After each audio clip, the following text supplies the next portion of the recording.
Honore ton père avec tes prémices. Proverbe chapitre 3, verset 9. Honore l'Éternel avec tes biens et avec les prémices de tout ton revenu. J'ai vu des chrétiens qui disent que Dieu a tout, tout lui appartient, alors ils ne voient pas quel type d'offrande ils vont apporter à Dieu. Non, mon ami, tu dois aussi honorer Dieu avec tes biens. Un homme qui est riche, qui a toujours été obéissant à son papa, qui a toujours bien parlé de son père, mais pendant qu'il a des milliards, des millions, il laisse son père dans un endroit mal famé, il n'honore pas. Même si quand papa parle, tu es au garde à vous, tout le monde va dire tu n'honores pas. On dit comment tu peux traiter ton papa de telle façon? Honorer son père doit se faire avec des choses de qualité et non des choses boiteuses. Un enfant qui s'élève, qui donne ses vieilles chemises à son papa, l'a déshonoré. Est-ce que tu sais ça? Ça va lui entraîner des problèmes. L'alliance de bénédiction entre son père et lui ne sera pas active. Ah papa, c'est ta taille, je ne porte plus ça. Papa, je ne porte plus ce genre de chaussures. Tiens, ton papa prend pas ton reste. Est-ce que tu sais que si tu viens, tu as 10 000 francs froissés et puis tu as 10 000 francs propres et tu gardes les 10 000 francs propres dans ta poche et tu mets les 10 000 francs froissés, ce n'est pas le montant Dieu regarde. Ce n'est pas le montant. Ton offrande là va l'énerver contre toi tout de suite.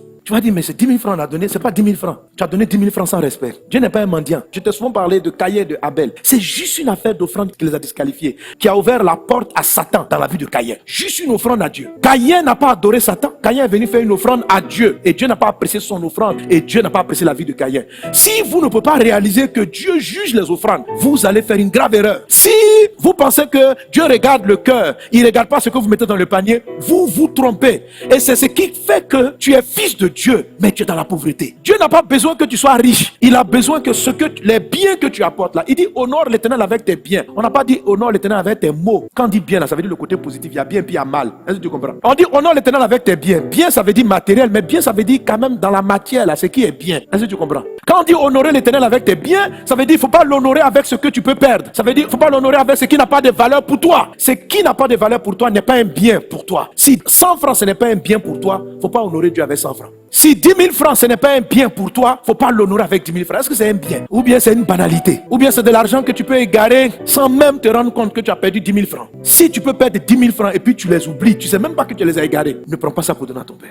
Voilà. Quelqu'un est là, il veut amener des instruments, il va prendre. Quand c'est fatigué là, il a utilisé jusqu'à... Et pasteur, comme on en a besoin pour les évangélisations, tenez, et puis il te donne des micros cassés. Les gens, ils ont roulé des voitures, les voitures sont fatiguées. Par exemple, ils ont acheté une nouvelle voiture, et puis ils viennent. Bon, si le pasteur est dans le besoin, il sera content. C'est pour l'église. Mais c'est ça que ce jour-là, un pala peut commencer. C'est-à-dire, ta vie était tranquille, hein, mais le jour où tu es venu déposer la voiture, tu viens de créer une histoire. Ton prophète a rendu grâce à Dieu. Que le nom du Seigneur soit béni.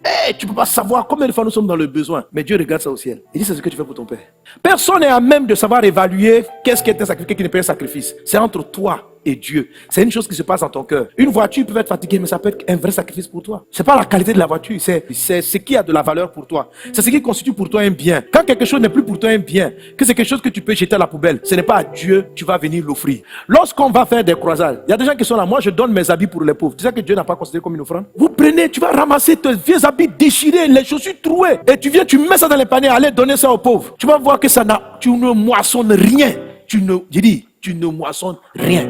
Si tu veux aider les pauvres, que tu veux partager tes vêtements, donne-les quand ils sont encore bien. Il ne faut pas les donner quand ils sont fatigués, quand on ne peut plus les utiliser. Partage-les quand ils ont encore de la valeur. Tu vois? Et ça, ce sont des choses que Dieu n'explique pas. Tu dois sentir ce que tu fais. Tu dois toi-même apprécier que moi, j'ai fait une offrande à Dieu en faveur des veuves et des orphelins. Et je dois choisir la qualité. Parce que c'est à Dieu que je fais. Dès l'instant où je le fais à Dieu, au titre de mon Père. À moins que tu fasses une offrande qui n'est pas à Dieu, mais c'est pour les orphelins. Là, c'est autre chose. Mais si tu te dis que quelque chose que tu amènes à Dieu, avec une destination précise, en faveur des orphelins, ça dit Dieu récupère. Et puis tu vas prendre ça pour donner aux orphelins, s'il te plaît. S'il te plaît, il faut faire attention à ce que tu fais. Ne banalisez pas l'offrande. Ne croyez pas que c'est le fait de venir mettre de l'argent dans le panier que Dieu regarde. Dieu n'est pas dans la galère. On a cité l'histoire de la veuve qui est venue apporter ces 2 petites pièces dans le panier. Et Jésus a dit, c'est elle qui m'a apporté les biens. Les autres ont donné de leur superflu. Ce n'est pas le montant, c'est le sacrifice. Et Dieu et toi, vous le savez. Écoute, tu ne peux pas blaguer quelqu'un, tu ne peux pas blaguer Dieu.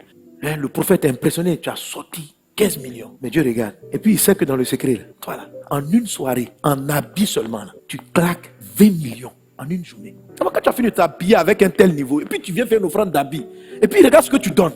Et ça, souviens-toi, je suis ta fille. Souviens-toi de l'alliance. Si je suis père, ma fille, où est l'honneur? Si je suis ton papa, comment est-ce que tu m'honores? Vous avez été édifié par cet enseignement et vous voulez en écouter d'autres du pasteur Mohamed Sanogo?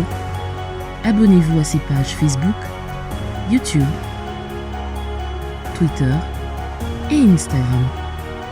Ou allez sur la page Facebook de Librairie d'Honneur où vous trouverez ces ouvrages et encore plus d'enseignements. Que Dieu vous bénisse.